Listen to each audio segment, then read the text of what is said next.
Pak Kadis, ini kita lihat kritikan kian tajam nih untuk DLHK yang dianggap tak becus dalam hal pengelolaan sampah.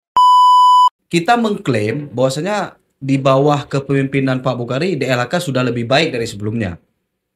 Ya, Nah, apa sih indikatornya sementara keluhan masih banyak nih, Pak? beberapa saat yang lalu ada informasi yang menyampaikan bahwa tarif sampah itu dinaikkan, benar nggak? Retribusi sampah kita ini ditargetkan untuk menyumbang PAD 2,5 miliar, 2,3 ya? 2,350. 2,350 ya. Berarti 2 miliar 350 juta di tahun 2025. Dan sesuai dengan hitung-hitungan dari Pak Kadis tadi menyatakan bahwa akan tercapai ya di akhir tahun nanti. Sejauh ini penggunaan PAD sampah itu diperuntukkan kembali untuk perbaikan sampah atau memang dileburkan kembali semuanya demi kepentingan Aceh Barat secara umum? Barang siapa membuang sampah di jalan maupun pejalan kaki maupun roda 2, roda 3 maupun mobil akan kita tangkap, itu denda 100.000 sekali buang. Satu puntung rokok 100.000. Itu kanun nomor 4. Kalau seandainya nih Pak, bupati yang bupati nantinya nggak buang sampah. Saya tegur, kau buang sampah sembarangan. Jadi kalau Anda dipindahkan gimana? Tidak ada masalah. Nggak masalah, Pak ya? Itu tidak problem. Tanpa pandang bulu, tetap kita tindak tegas.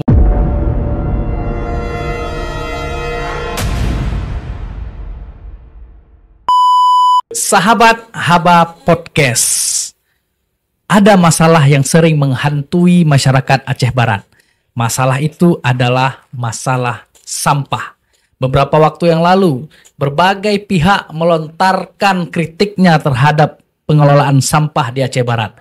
Maka dari itu, kita Haba Podcast kedatangan tamu yang sangat istimewa di malam yang berbahagia ini. Yaitu siapa? Kadis DLHK Aceh Barat, Bapak Bukhari. Selamat datang Pak Bukhari. Selamat, terima kasih. Sehat, Pak ya? Insya Allah sehat. Bicara soal persampahan, di Aceh Barat ini kan bukan hanya sampah rumah tangga saja yang banyak, tapi juga banyak sampah-sampah dari makanan ringan, sampah industri, dan lain sebagainya. Nah, ini kita refleksikan di Aceh Barat sendiri itu bukan lagi menjadi suatu pemandangan yang aneh ketika kita melihat banyak sampah berserakan nih. Bukan hanya di tempat pembuangan sampah, bahkan munculnya titik-titik baru tempat pembuangan sampah ini yang tidak diperuntukkan, yang sebenarnya ini bisa dimanfaatkan untuk hal lain, tapi malah dijadikan tempat penumpukan sampah. Nah, hari ini permasalahan sampah ini kian kompleks, bahkan keluhan-keluhan itu datang dari ragam unsur. Sebenarnya, apa yang menjadi faktor utama sampah ini tidak tertata dengan rapi? Apakah ini karena perilaku masyarakat, ataukah memang dinas sendiri mengalami kekurangan? Pada prinsipnya, untuk penataan sampah di Kota Melabuh maupun di luar Kota Melabuh, sudah kita buat skedul sedemikian rupa, sedemikian bagusnya, dengan sistem kita pemberian rute, tiap jalan utama, jalan induk, lorong, tiap kampung, itu sudah punya rute masing-masing. Sudah saya katakan seperti tadi, sudah cukup bagus. Tapi alangkah sayangnya, masyarakat ini belum sadar terhadap kebersihan. Ini kita lihat, belum sadar terhadap kebersihan, sehingga masyarakat mudah melaksanakan buang sampah sembarangan. Yang kedua, berbagai bentuk kita berikan sosialisasi, baik melalui cetak, elektronik, kita pampangkan daripada spanduk, tetap masyarakat masih juga enggan memberi sampah kepada DLH. Itu setelah kita teliti, kita kaji, kebanyakan memang tidak mau bayar retribusi sampah. Demikian. Nah, kita tahu sendiri produksi sampah di Aceh Barat ini kan dalam sehari saja itu bukan sedikit loh, Pak. Bahkan dari laporan-laporan sebelumnya kita lihat mencapai ratusan ton ya produksi sampah di Aceh Barat itu dalam 1 bulan saja.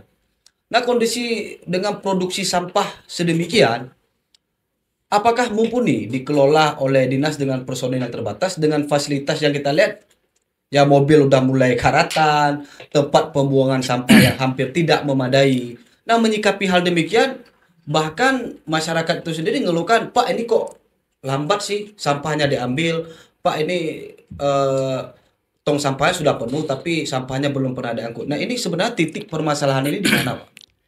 Sebenarnya sampah yang sudah penuh itu tidak semua titik, semua begitu yang terjadi.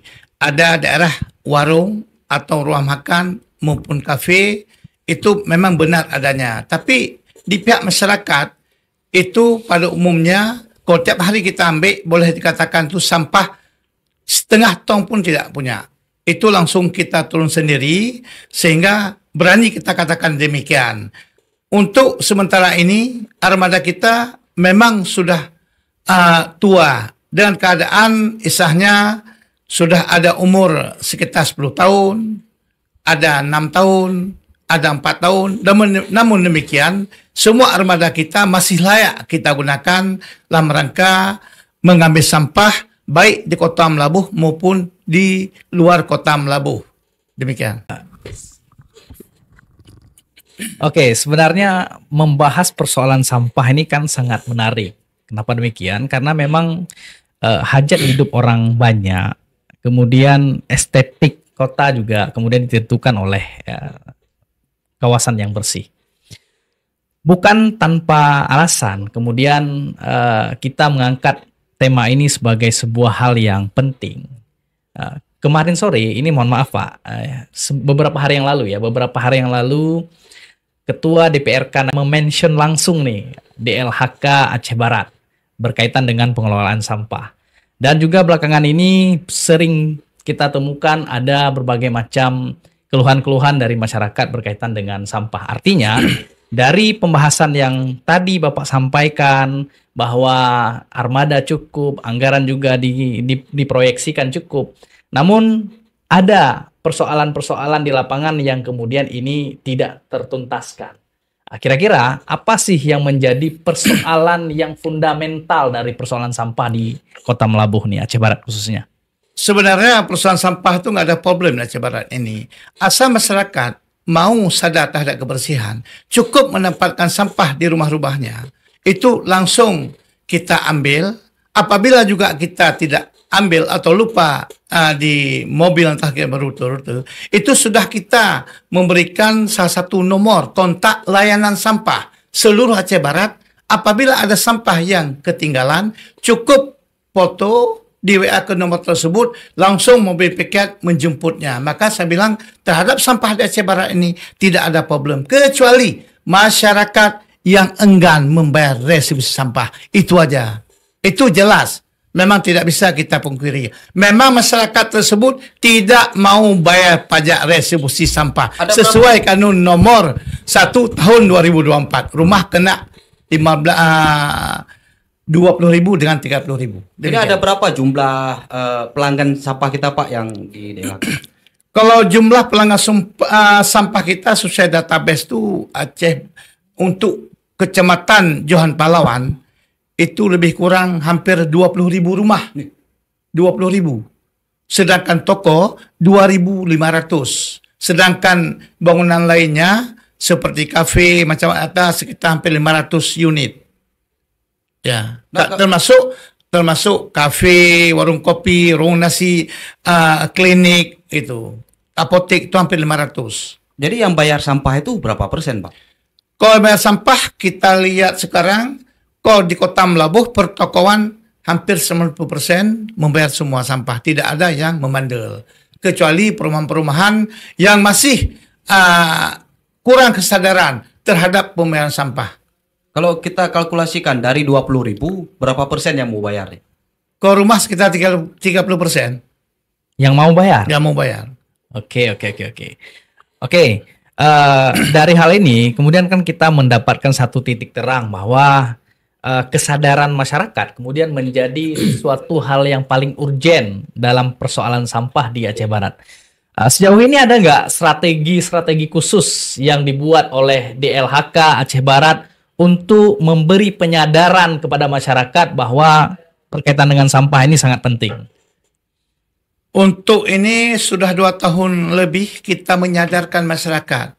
Bagi masyarakat yang tidak mampu membayar sampah atau yang tidak mau membayar sampah, kita cukup meminta surat fakir dan miskin dari kecil. Serahkan ke Dinas DLH, kita gratiskan sampah setahun penuh. Itu memang luar biasa, kita mampu memberikan pelayanan terhadap masyarakat yang tidak mampu bayar sampah, tapi fakir dan miskin. Lalu ada hal yang sifatnya urgent untuk diperhatikan, khususnya bagi kawasan kota, Pak ya. Bicara kawasan kota itu kan estetika nih, jadi di mana pendatang dari luar datang ke Aceh Barat, tapi melihat Aceh Barat sendiri penuh dengan sampah. Dalam pengelolaannya sendiri, ini Kak, anggaran kita cukup, Pak? Mengenai anggaran, untuk sementara, insya Allah cukup, dan boleh dikatakan untuk kita gerakkan sampah setahun penuh masih bisa berjalan dengan normal. Mengapa saya katakan demikian? Dengan jumlah armada, semua kita kalkulasikan baik dengan tenaga kerja maupun minyak armada maupun terhadap rehab armada, insya Allah masih bisa kita kendalikan dengan baik. Ini kita punya peta nggak, Pak? Di mana saja sih lokasi atau titik yang menjadi tempat pembuangan sampah nih? Titiknya sehingga ada titik pembuangan sampah sembarangan sehingga sampah menumpuk. Seperti yang kita ketahui, salah satunya itu di Jalan Singamata. Kemudian di Jalan Kesehatan. Jalan Generasi ya, di Jalan Generasi. Ini ada beberapa titik ini tempat penumpukan sampah. Apakah itu memang tempat yang dilegalkan oleh dinas? Ataukah ini sampah yang muncul kemudian hari, Pak? Sudah kita katakan tadi, semenjak pertama, yang bahwa titik-titik yang dibuang sampah oleh masyarakat itu semua ilegal. Tidak ada yang kita legalkan. Malah setelah kita bersih berkali-kali, kita taruh spanduk berkali-kali, kadang spanduk bisa menghilang, kita tempatkan lagi. Sehingga kita, Dinas DLHK tidak pernah bosan-bosannya untuk membersihkan sampah tidak bertuan tersebut. Untuk kita melihat kembali supaya Melabuh ini betul-betul bersih, aman dan nyaman dari berbagai pihak. Demikian. Ini spanduknya kok hilang, Pak? Ini siapa yang ambil, Pak? Itu tidak tahu kita. Udah hilang atau dirobek, kita ganti lagi. Ini yang hilangnya ini apa spanduknya, apa kayu-kayunya? Dengan kayunya ada yang hilang. Jadi cocok buat kandang ayam gitu, Pak. Pak, ini Pak, menarik sih kalau kita lihat soal yang nggak mau bayar sampah ini sampai 70% loh, khususnya rumah tangga. Kita pernah nggak meminta langsung ataukah cara apa sepertinya kita buat agar mau bayar nih? Kita di John Pelawan ini dengan 3 kriteria kita dalam mengambil resu sampah. Yang pertama, kita non tunai. Ini sudah berjalan setahun penuh. Tahun 2024 kita sistem non tunai kerjasama dengan BSI. Ini masyarakat boleh dikatakan sekitar 10% baru mau membayar melalui langsung non tunai ke rekening yang telah kita tentukan. Yang kedua, itu kita memberi petugas juga dengan non tunai, dengan kita bekalin dia dengan isahnya TF, uang duluan, kita berikan uang di HP dia, nanti pergi tiap toko dan tiap rumah dia minta langsung dari TF di depan orang punya rumah, itu uang itu diambil, uang dia langsung dimasukkan dalam rekening daripada resu sampah. Ada juga yang ketiga, kita gunakan lagi untuk terhadap PAD. Kita lepas tenaga kerja daripada resu sampah. Dia tidak membawa HP, tapi dia langsung mengambil uang tiap rumah atau toko, mencatat dengan nomor HP namanya sampai ke kantor melalui bendahara, di-TF-kan oleh bendahara dan buktinya diberikan ke pihak yang memberikan uang. Demikian. Oke, ini tadi belum konkret terjawab berkaitan dengan strategi DLHK. Karena ini menarik, karena kan salah satu klaim DLHK tadi bahwa rendahnya kesadaran dari masyarakat. Nah, artinya ini berkaitan dengan publik ya, berkaitan dengan masyarakatnya. Nah, di sini kemudian timbul pertanyaan, ada nggak upaya-upaya atau strategi khusus yang dilakukan oleh dinas untuk memberi penyadaran kepada masyarakat agar masyarakat sadar terhadap bahaya sampah gitu? Kok terhadap sosialisasi kita terhadap masyarakat itu boleh dikatakan berbagai bentuk telah kita lakukan, termasuk saya katakan tadi kita panggil Pak Kecil, aparat desa untuk mensosialisasikan kepada masyarakat bagaimana sistem pemilihan sampah. Pemilihan sampah malah kita lakukan. Arti kata sampah organik, non-organik, dan anorganik. Sampai itu sudah kita melakukan, tapi sampai sekarang alhamdulillah kok sampah-sampah itu walaupun belum dipilah, sudah banyak sadar masyarakat. Dan tidak kalah pentingnya saya lihat, kebanyakan masyarakat, saat mobil kita lewat, tidak mau memberikan sampahnya. Jadi tetap dia bilang sampah tidak ada. Masalahnya model itulah yang sampahnya dibuang keluar di tempat-tempat yang sepi. Jadi ada nggak masyarakat yang dalam tanda kutip ya, masih membandel soal sampah? Jadi pada prinsipnya bulan 2 ini saya sudah berencana akan membentuk tim khusus berbagai dari instansi terkait untuk kita bentuk tim penjagaan terhadap pemuangan sampah liar. Itu salah satu ya yang akan kita buat untuk menyadarkan masyarakat. Setelah kita bentuk tim, kita jaga di titik-titik yang rawan sampah, lalu kita tangkap, wajib dia membayar sesuai kanun nomor 4 tahun 2017, 300.000 per sekali buang. Itu jurus terakhir yang akan kita gunakan. Demikian. Tapi dalam grup WhatsApp, kita melihat itu Bapak sendiri ya yang nge-share soal ada rekaman CCTV. Bahwa ada yang mau buang sampah, kemudian warga teriak lalu kabur nih. Nah itu bagaimana ya, Pak? Di Den Rampak itu salah satu kampung di Kecamatan Jampalang sudah memasang CCTV dan pihak daripada aparat desa langsung menjaganya. Itu plus bagi Pak Kecil tersebut atau aparat yang telah memasang CCTV kampung tersebut sehingga bisa mencontoh kecil-kecil lain untuk memasangnya juga. Jadi dengan ada pesan CCTV, kami pun mudah melacak siapa buang sampah dengan ada laporan dari kampung tersebut. Demikian. Oke, kita tahu bahwa salah satu pengelolaan sampah terbaik di dunia, katakanlah Singapura misalnya, ya dengan kota yang sangat indah, kemudian sampah yang tidak kita temui di sana. Salah satu strategi yang paling menonjol dari mereka itu adalah melakukan punishment terhadap orang-orang yang membuang sampah sembarangan. Sejauh ini kan kita tahu bahwa di dalam kanun yang Bapak sebutkan tadi itu juga ada disebutkan soal punishment kan.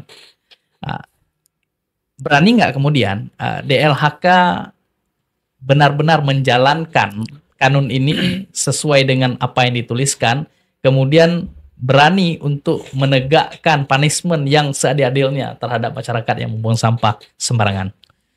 Memang itu salah satu saya bilang tadi jurus terakhir. Memang harus kita lakukan. Penangkapan itu memang harus wajib kita lakukan untuk mendapatkan yang bahwa Aceh Barat ini khusus Kota Melabuh untuk kita jaga kebersihan betul-betul bersih. Apabila itu tidak kita lakukan dalam tahun ini bisa gagal kita selalu untuk menerapkan sistem atau kanun. Apabila ini bisa kita jalankan, kita tegakkan tanpa pandang bulu, tetap kita lakukan. Apabila kedapatan kita tangkap, tetap denda 300.000. Itu tanpa tawar menawar. Demikian. Kalau nggak mau bayar denda gimana, Pak? Kita proses hukum, kasih ke Polsek aja, sesuai hukum yang ada di kanun tersebut. Oke. Kira-kira kapan nih model punishment itu bisa dijalankan? Boleh dikatakan setelah pelantikan bupati terpilih, itu tetap kita lakukan. Oke, berarti sudah ada komunikasi nih sama tim Pak Bupati terpilih? Itu sama Pak Bupati kita belum ada, tapi sesama instansi terkait kita sudah membicarakan hal tersebut. Sudah sepakat itu. Oke, karena Pak Bupati terpilih dalam kampanye politiknya memang sangat sering kemudian membahas persoalan sampah. Salah satunya ide brilian dari beliau sampaikan dalam berbagai macam pertemuan politik itu berkaitan dengan pengelolaan sampah yang berkelanjutan. Artinya bisa kemudian dibentuk sebuah badan yang memang mengelola sampah secara profesional dan mampu menghasilkan pendapatan. Seperti mungkin ada beberapa daerah di Indonesia yang sudah menerapkan hal itu. Sampah pun kemudian punya luang untuk diswastanisasikan, nah gitu istilahnya. Kira-kira ada nggak upaya dari DLHK sendiri untuk menggait investor sampah, misalkan untuk melakukan perbaikan-perbaikan berkaitan masalah sampah di Aceh Barat? Sesuai pengalaman saya, sudah 3 tahun saya berjalan, pada tahun kedua, saya sudah pernah mengajak kita di Kota Melabuh ini ada 3 titik pengelolaan sampah, yaitu P33R. Yang pertama, Gampung Gampah. Yang kedua, Kampung Belakang. Yang ketiga, Gampung Lapang. Tahun kedua sudah pernah saya panggil beliau-beliau tersebut untuk kita gerakkan kembali P33R tersebut yang diberikan oleh pusat kepada BUMG Kampung. Saat ini masih juga mendek. Saat itu saya panggil 3 kecil, yang 2 kecil mau menyatakan kerjasama dengan DLH untuk kita cari investor. Yang 1 kecil menyatakan tidak mau bekerja sama dengan DLH, yaitu Gampa, dia kelola sendiri. Setelah saya telusuri, saya mengajak ada beberapa investor, belum ada berminat terhadap pengelolaan sampah tersebut. Pada 6 bulan yang lalu, saya juga ada mengajukan kepada MIPA bersaudara untuk menjadi bapa angkat daripada ketiga-tiga tersebut pengolah sampah tersebut. P33R itu sampah organik bisa menjadi pupuk, sampah plastik menjadi butir plastik. Itu jadi secara ekonomis sangat mahal, bisa kita bawa ke Medan lebih kurang itu 8.500 per kilo. Apabila sampah plastik botol aqua sudah dihancurkan, itu 8.500. Itu sudah saya jajaki ke Medan melalui Banda Aceh, Bank Sampah Induk Banda Aceh. Tapi sampai sekarang, waktu itu melalui Bapeda, belum ada tindak lanjutnya untuk jadi bapa angkat 3 desa tersebut. Tahun kemarin, pihak PUPR, Pak Kurdi juga telah menurunkan 2 unit lagi P33R. Gampung Merbau 1, Belam Belandang 1. Nampak itu juga masih mendek. Tapi coba kita lihat kembali ke depan ini, apakah masyarakat tersebut, BUMG tersebut mampu tak menggerakkan. Saya lihat masih rendah untuk menggerakkan tersebut, padahal itu sangat-sangat bagus untuk peningkatan ekonomi saya lihat. Tapi sampai sekarang belum ada reaksinya. Tahun kemarin pernah juga, waktu itu saya ikut rapat dengan kementerian, pernah saya ajukan, bagaimana Bu Menteri, kami ada P33R itu 3 tempat di Kecamatan Jompalan di Kota Melabuh. Manbek 3 bagaimana kita ambil alih oleh DLH daripada kampung tersebut. Apa dikatakan itu memang harus buat surat kembali ke Kementerian LHK untuk kita ambil alih. Jadi saya bilang tak mungkin itu karena jauh kali perjalanannya saya bilang. Tapi sampai sekarang itu P33R tersebut masih mendek. Nah Pak, ketika kita coba nih cari investor agar sampah ini diswastakan, seperti yang menjadi salah satu program Bupati terpilih ya. Tetapi ketika investor tidak mau melirik, ini penyebabnya apa? Kita tahu nggak? Jangan-jangan karena dinas nggak mampu menjelaskan ke investor, ataukah investor sendiri melihat sampah yang diproduksi ini masih kecil? Kemungkinan saya melihat berbagai bentuk kita yakinkan investor lokal kita ini belum mampu berfikir bagaimana setelah kita melakukan terhadap pengolahan sampah tersebut. Berapa kali saya panggil, memang masih pikir-pikir. Sehingga apa yang kita sampaikan itu mendek kembali. Jadi investor yang nggak paham atau sulit dipahamkan oleh dinas. Investor susah untuk memahami, saya lihat. Berbagai bentuk kita jelaskan. Dari pengolahan sampai bawa ke Medan, itu uang, saya bilang. Sampai saya katakan, itu bank sampah induk di provinsi. Ia mengelolanya itu nggak tanggung-tanggung, saya bilang. S2, Teknik Kimia Unsia. Saya aja terkejut saat berdialog sama beliau. S2 Pak Bukhari, saya tamat Unsia. Mantap tuh Pak. Jadi kira-kira berapa penghasilan per tahun hasil bank sampah ini? Lebih kurang 800 juta Pak Bukhari bersih. Itu beliau katakan. Setelah potong gaji semua 800. Ya, begitulah Pak Bukhari, 800 juta. Ada karyawan dia, bank sampah induk di Banda Aceh itu lebih kurang 30-40 orang. Tapi tetap nggak tertarik nih investornya nih. Nggak tertarik juga dia. Jadi tertariknya investasinya apa juga nih Pak? Mungkin sistemnya saya lihat investor kita sekarang ini begitu kerja langsung ada uang. Jadi nggak mau dia bekerja berkelanjutan, saya lihat. Kok sampah ini kan berkelanjutan dia, tidak akan habis-habisnya. Tidak akan habis-habisnya. Karena botol aqua ini masih ada, ya kan? Dunia ini tetap berjalan terus sampah 24 jam. Tapi masih juga belum mau. Tapi saya juga berpengalaman, saya lihat kalau memang Pak Bupati ada kepingin untuk sampah itu dikelola dengan sistem pabrik, itu pernah pengalaman saya pergi ke Bali, salah satu pabrik yang luasnya dibangun itu lebih kurang 60 kali 150. Itu sampah langsung dimasukkan ke tempat mesinnya, langsung terpilah. 24 jenis terpilah, itu langsung yang organik, non-organik, botol minuman bermacam itu langsung terpilah. Dan langsung dimasukkan ke tempat pembuatan briket, itu langsung jadi briket. Seperti plastik kresek itu langsung jadi briket dengan sampah-sampah organik. Itu briket lebih kurang ya sebesar ini briketnya, panjang segini. Briket. Itu kalau nggak salah saya tanya per kilo Rp2.000 kalau sudah jadi briket. Itu sebagai pembangkit tenaga listrik. Itu memang luar biasa kalau di Bali sudah.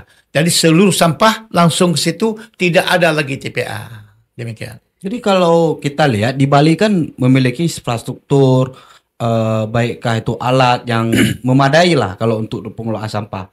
Aceh Barat sendiri mampu tidak untuk demikian, Pak? Ya tergantung nanti pimpinan yang baru kita, apabila telah kita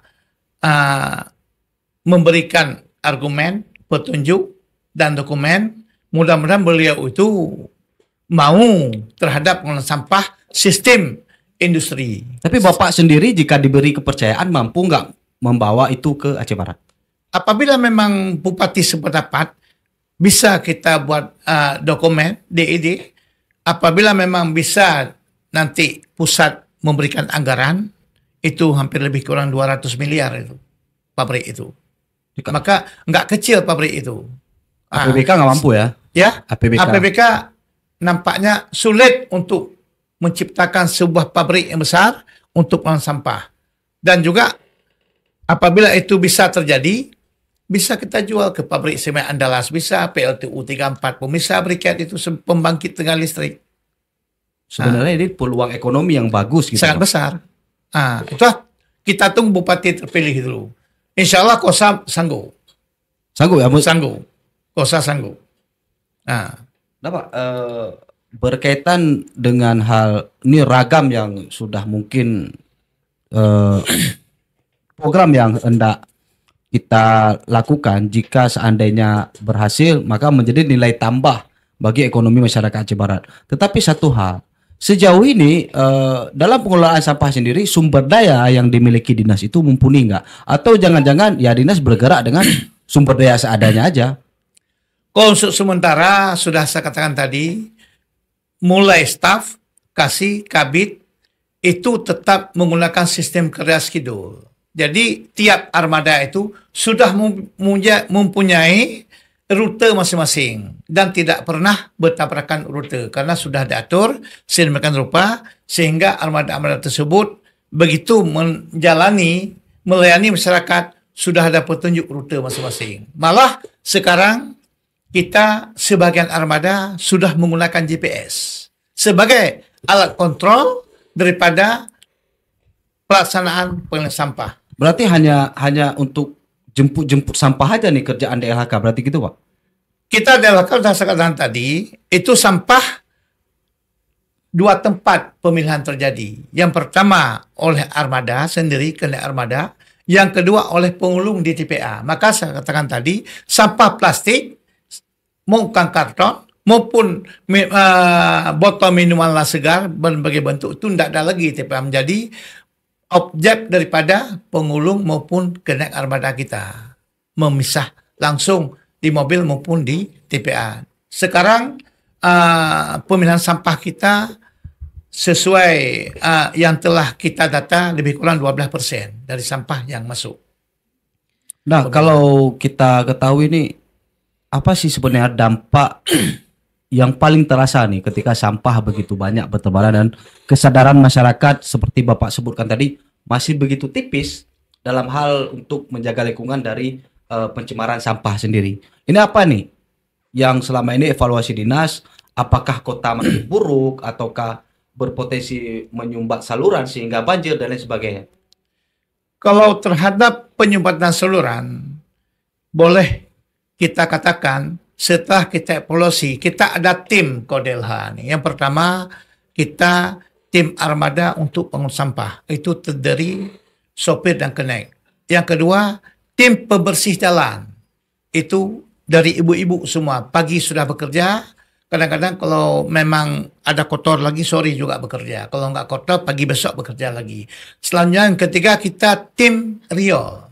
Tim riol itu yang dibersihkan adalah sampah yang berada dalam riol. Bukan sedimentasi. Itu harus kita garis bawahi. Sedimentasi itu merupakan kewajiban baik PUPR maupun Perkim. Itu kawasan orang itu. Tapi kawasan sampah dalam riol itu kita bersihkan. Tapi sedimentasi itu bukan ranah DLH. Demikian. Jadi ada kaitan nggak ketika ini kan kita lihat nih banjir nih di kawasan kota, khususnya di Kota Melapo, ada kaitan nggak sama sampah nih Pak? Kalau saya lihat itu banjir terjadi saat hujan deras. Kita lihat saluran lungne air. Penuh nggak air? Kalau penuh air di atas jalan tidak akan turun. Karena permukaan laut dengan darat sudah tinggi permukaan laut. Itu saat pasang. Kalau saat pasang, begitu kita lihat waktu hujan deras, air full. Lebih tinggi air dalam lungne air dengan daratan, itu terjadi pasang air laut. Itu tidak akan turun. Itu kuncinya. Tapi begitu kita lihat air dalam saluran air berkurang di bawah aspal, apabila air tergenang, berarti itu terjadi bisa jadi sedimentasi, pendangkalan daripada saluran. Berarti meskipun kita lihat ada sampah bertebaran di lung anu air ini, itu nggak memiliki pengaruh besar Pak ya? Kalau boleh dikatakan sampah lung air itu tiap malam dibersihkan, terutama di simpang rumah potong pasar bina usaha itu setiap malam dibersihkan, dan di depan BPD itu tiap hari juga dibersihkan antara 4 jalur simpang tu yang air dari sana turun ke arah ini Ujung Baru itu tiap hari dibersihkan, dan saluran-saluran lain juga dibersihkan kecuali sedimentasi saya katakan tadi itu tidak bisa kita lakukan. Karena itu bukan ranahnya kita. Bukan ranah kita. Pak Kadis, ini kita lihat kritikan kian tajam nih untuk DLHK yang dianggap tak becus dalam hal pengelolaan sampah. Ya seperti yang banyak kita bisa menyaksikan ya di grup WhatsApp sendiri itu bilang, ini sampah kenapa belum diambil? Ini sampah dibiarkan oleh DLHK. Menghadapi kritikan seperti ini bagaimana Pak Kadis menyikapi hal tersebut, Pak? Pada prinsipnya kritikan itu bersifat membangun, kita nggak ada problem. yang bersama omongan itu perlu kritikan. Dengan kritikan itulah DLHK ini lebih bagus lagi, lebih mantap lagi dalam melaksanakan tugas. Malah saya sampaikan kepada seluruh masyarakat, itu nomor kontak WA online sudah ada. Tolong disampaikan di mana-mana sampah yang belum terambil, tolong disampaikan melalui grup sehingga DLH bertindak cepat terhadap sampah-sampah yang ditinggalkan oleh armada atau belum terambil oleh armada. Dengan demikian, pada prinsipnya sampah-sampah di kawasan permukiman cepat teratasi dengan baik. Nah, ketika berarti kita mengklaim bahwasanya di bawah kepemimpinan Pak Bukhari, DLHK sudah lebih baik dari sebelumnya. Ya. Nah, apa sih indikatornya sementara keluhan masih banyak nih, Pak? Pada prinsipnya tahun kedua kita duduk sebagai Kadis DLHK, setelah kita melaksanakan pembersihan kota jalan daerah 1 dan 2, itu hampir 20 tahun tidak pernah tersentuh kebersihan itu daerah Pasar Daud daerah 1 dan 2 dan Pasar Lunai. Awal bulan 6 tahun 2023 kita duduk bersama berbagai instansi terkait dan kita panggil semua pedagang kaki lima termasuk pedagang-pedagang pasar sayur. Kita duduk bersama di ruang Bupati Aceh Barat, saya itu Pak Mahdi Effendi, sampai 3 kali. Setelah itu sudah kita laksanakan negosiasi terhadap masyarakat, maulah masyarakat memindahnya barangnya ke pasar bidang usaha. InsyaAllah saat itu kita telah mampu membersihkan yang sangat kumuh, jadi sekarang tempat parkir daripada kenderaan roda 2, roda 3, roda 4. Saat itu juga kami menurunkan satu alat ekskavator untuk kita bersihkan sampah-sampah yang berada dalam saluran air. Itu lebih kurang 600 meter, hampir ribuan mobil yang kita kerja 1 minggu penuh siang dan malam. Alhamdulillah 2023, 2024, Februari 2024 kita mendapat salah satu predikat terbaik 2 seprovinsi Aceh, pengelolaan sampah terbaik Kabupaten Aceh Barat yang ditandang oleh Bapak Gubernur waktu Pak Marzuki Ahmad. Demikian. Berarti dalam konteks pengelolaan sampah ini sangat ini Pak ya, sangat krusial, sehingga dalam membersihkan sampah di kawasan Lunai sendiri harus pakai alat berat. Nah, itu dengan alat beratnya itu milik kita sendiri atau kita ambil? Saat itu langsung kita turunkan alat Citaci, itu dinas DLH sendiri untuk kita bersihkan sehingga saluran Lunai itu betul-betul normal kembali dengan kedalaman lebih kurang 3 meter kembali. Saat itu kita juga menggunakan armada DLH sendiri semua. Jadi tidak menyangkut terhadap dinas lain, hanya membantu mengawasi terutama Satpol PP yang luar biasa saat itu membantu kita sebagai pengamanan. Itu surplus juga bagi Satpol PP maupun PUPR dan Perkim dan daripada Deperindak sama-sama bahu-membahu sehingga Daud daerah 1 dan 2 dan saluran air bisa kita bersihkan hampir 4 dekade tidak pernah terjamakkan itu. Demikian. Oke, sebelumnya saya mohon maaf dulu nih Pak Kadis kan. Sejauh ini pemerintah Kabupaten Aceh Barat pernah nggak menargetkan PAD dari sampah? Untuk tahun 2025 ini, dengan kita minta permohonan untuk kita naikkan gaji armada dan koordinator daripada tenaga THR kita, beban PAD dibebankan oleh DPRK Aceh Barat menjadi dari 2 miliar jadi 2 miliar 350 ribu rupiah. InsyaAllah sesuai saat ini bulan Januari setelah kita evaluasi, InsyaAllah tercapai pada saat akhir tahun 2025 ini. Beberapa saat yang lalu ada informasi yang menyampaikan bahwa tarif sampah itu dinaikkan, benar nggak? Sesuai kanun nomor 1 tahun 2024, setelah diterituang oleh pihak yang berkompeten, restitusi sampah sudah dinaikkan karena itu berlaku yang restitusi lama itu mulai 2017. Sudah berapa tahun tidak bisa dinaikkan. Saat 2024 dinaikkan sesuai dengan masing-masing objek daripada retribusi. Karena 2027, 17, 18, 19, 20, 21, 22, 23, 6 tahun sudah berlalu itu menggunakan kitab lama saat 2027 memang sudah dinaikkan sesuai dengan objek masing-masing. Oke, retribusi sampah kita ini ditargetkan untuk menyumbang PAD 2,5 miliar. 2,3 ya? 2,350. 2,350 ya. Berarti 2 miliar 350 juta di tahun 2025.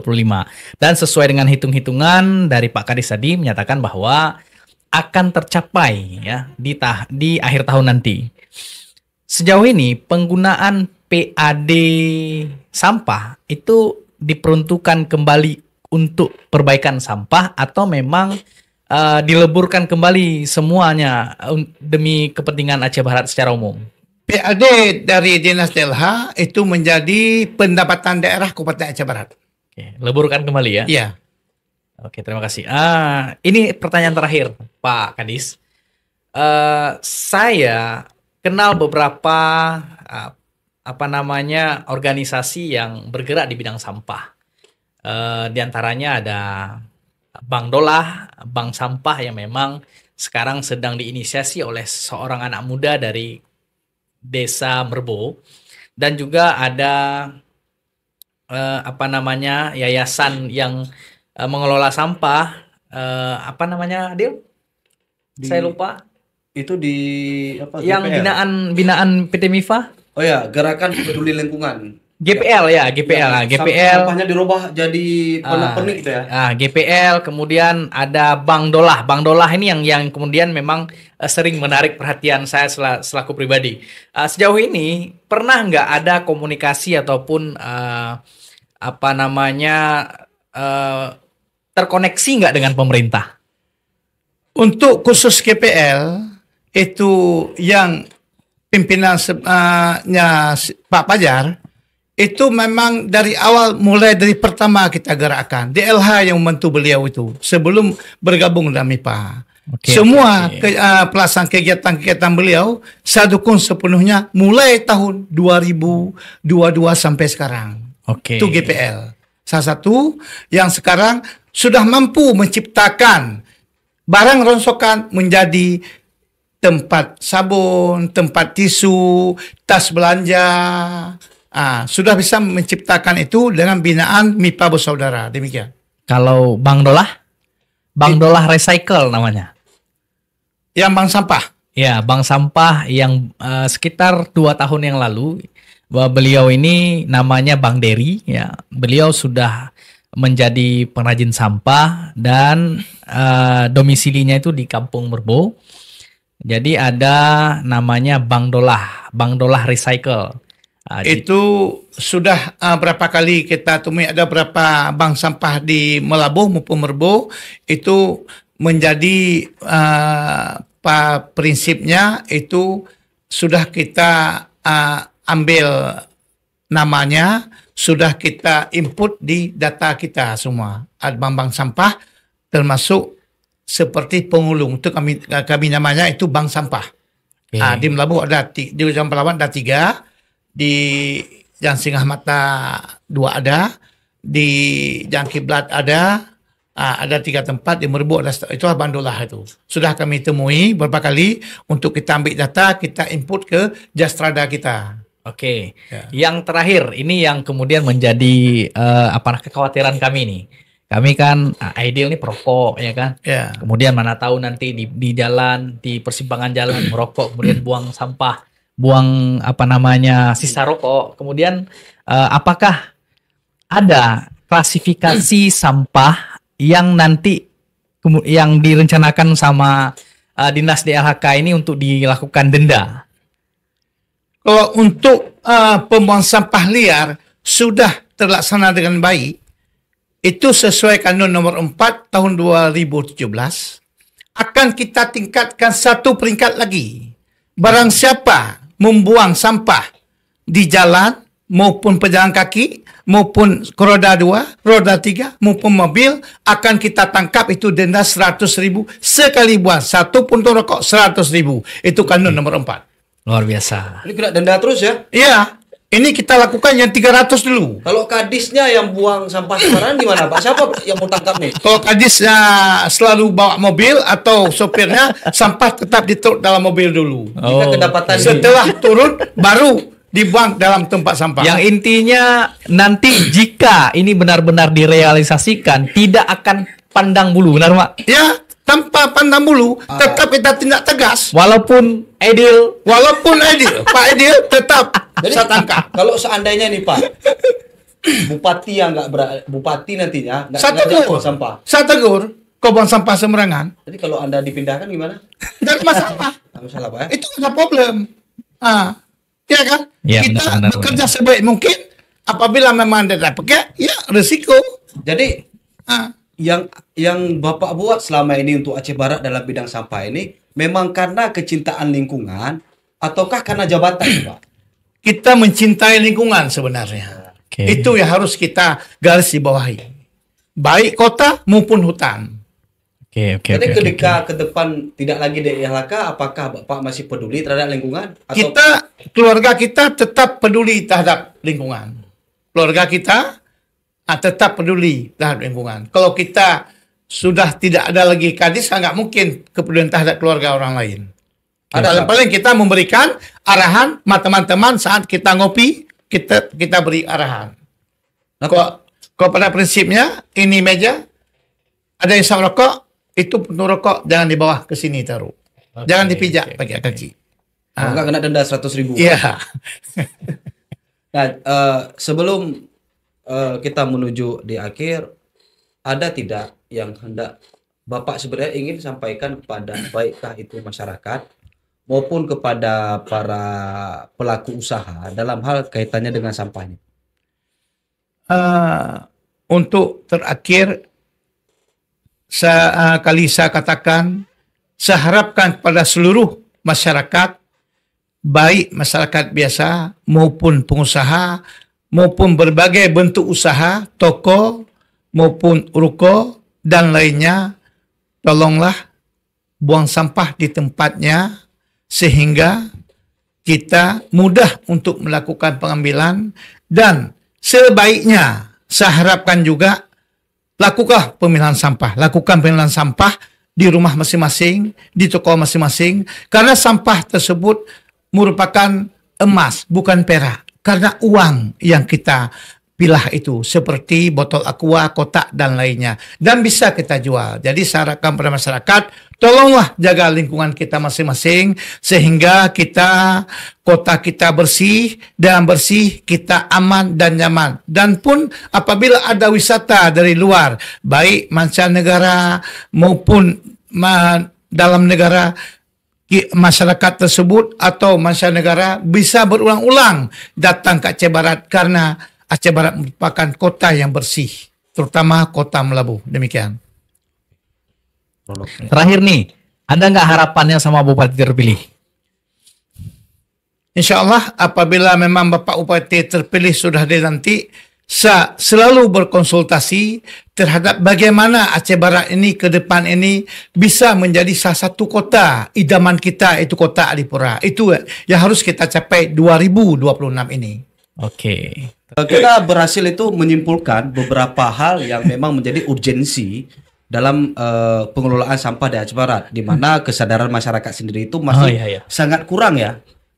Masih sangat kurang gitu Pak ya, masih sangat kurang dalam hal kesadaran untuk memilah sampah dan buang sampah pada tempatnya. Kemudian dengan kekurangan yang kita alami itu adalah bagaimana inisiasi pengelolaan sampah yang lebih inovatif ke depannya. Nah mungkin apa yang disampaikan oleh Pak Kadis Dinas Lingkungan Hidup dan Kebersihan ini dapat menjadi evaluasi bagi seluruh instansi yang ada di Aceh Barat untuk sama-sama mensupport agar pengelolaan sampah itu lebih baik daripada tahun-tahun sebelumnya.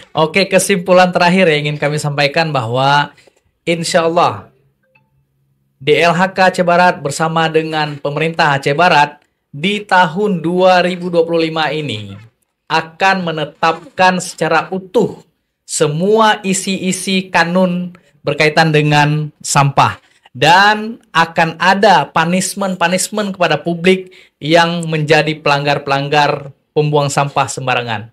Itu. Demikian, terima kasih. Assalamualaikum warahmatullahi wabarakatuh. Waalaikumsalam warahmatullahi wabarakatuh.